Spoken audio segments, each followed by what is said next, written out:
Bonjour et bienvenue dans le journal Anti-Guyane de ce vendredi 16 avril 2010. En Guadeloupe, le dépôt de bilan annoncé mercredi par le PDG de la chaîne de télévision privée La Une Guadeloupe devrait être effectif dans une quinzaine de jours.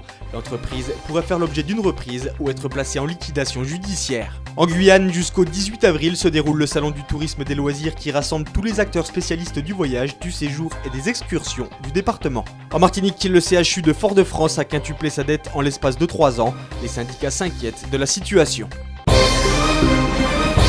Suite au dépôt de bilan annoncé mercredi par leur président directeur général José Gadarcan, les salariés de La Une Guadeloupe sont dans l'expectative. Une délégation de l'UTT-UGTG a en effet rencontré hier après-midi sa direction en présence de l'administrateur judiciaire Maître Miroite afin d'évoquer les différents recours possibles. Le dépôt de bilan devrait être effectif dans une quinzaine de jours et les employés de la chaîne de télévision privée devraient par la suite être fixés sur l'avenir de la société. L'entreprise pourrait alors faire l'objet d'une reprise ou être placée en liquidation judiciaire. Le point d'interrogation reste le blocage des 500 000 € que la collectivité se serait engagée à verser à La Une Guadeloupe si son PDG procédait au préalable au remboursement des avances perçues dans le cadre du plan de continuation.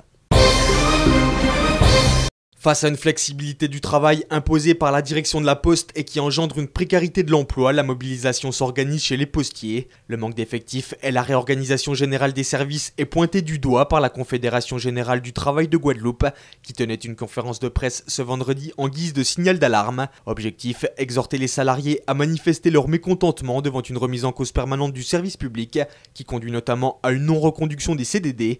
Pierre Rogers, délégué syndical CGTG-PTT. Nous avons dirigé nous vers un dissoudement du mouvement, puisque des prises de parole qu'a faites dans tous les services, personnel là mécontent.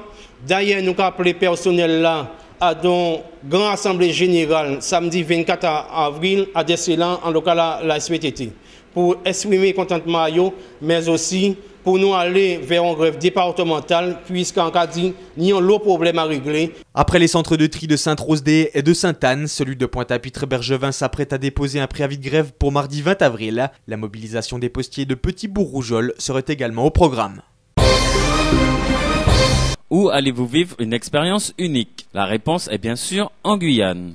La 12e édition du Salon du Tourisme se déroulera au PROGD à Matoury. Elle se veut un événement d'exception. Au programme, 90 exposants pour 140 stands.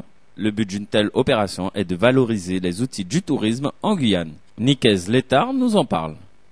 C'est un secteur qui est important parce que c'est quand même 223 millions d'euros qui sont, je dirais, en termes de retombées, qui sont perçus donc, dans le secteur du tourisme. C'est 2200 emplois directs, 3600 emplois induits, c'est 7% du PIB. Donc oui, le secteur du tourisme, en tout cas, c'est un secteur qui compte économiquement et qui est loin d'être en perte de vitesse.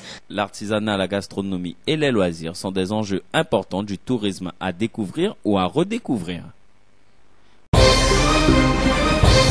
Les résultats de l'audit financier recommandé par le nouveau directeur du centre hospitalier universitaire de Fort-de-France sont sans appel. Ils démontrent un déficit de près de 36 millions d'euros pour l'exercice 2009 sur un budget total de 300 millions d'euros. Daniel Riam et le conseil d'administration devront maintenant trouver les différents leviers qui favoriseront les économies nécessaires, une situation qui attire l'attention des syndicats. Ces derniers craignent en effet que les contractuels ne fassent les frais des mesures envisagées par la direction.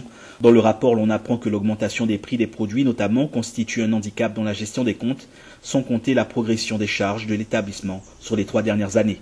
Le déficit de l'hôpital est passé de 7 millions d'euros en 2007 à 36 millions en 2009. Cela laisse augurer des semaines difficiles au sein de la structure. Les personnels des compagnies aériennes transatlantiques traversent une zone de turbulence depuis l'annonce de la fermeture de l'aéroport d'Orly à Paris suite à l'éruption d'un volcan en Islande, provoquant des nuages de cendres sur une partie de l'Europe. Dans notre île, 4 avions des compagnies traditionnelles, Air Caraïbes, Air France et Corsair, n'ont pu décoller jeudi soir et se retrouvaient tous ce vendredi matin sur la piste de l'aéroport Martinique Aimé Césaire. Une véritable situation de crise à gérer pour les responsables des compagnies, mais aussi pour la Chambre de commerce et d'industrie de Martinique, qui met tout en œuvre pour gérer cet événement. Les derniers éléments livrés par Paris annonçaient une fermeture de l'aéroport d'Orly jusqu'à 20 h, soit 14 h en Martinique. Des centaines de passagers doivent s'organiser comme ils le peuvent, tandis que les compagnies aériennes indiquent qu'elles ne peuvent prendre en charge leurs clients, puisqu'il s'agit d'un phénomène météorologique. La hiérarchie fut respectée hier soir au CSD. Les filles de la Tour n'ont rien pu faire face aux Montjoliennes. Une équipe de Montjoly qui passe ce tour des playoffs sur un score de 59 à 29.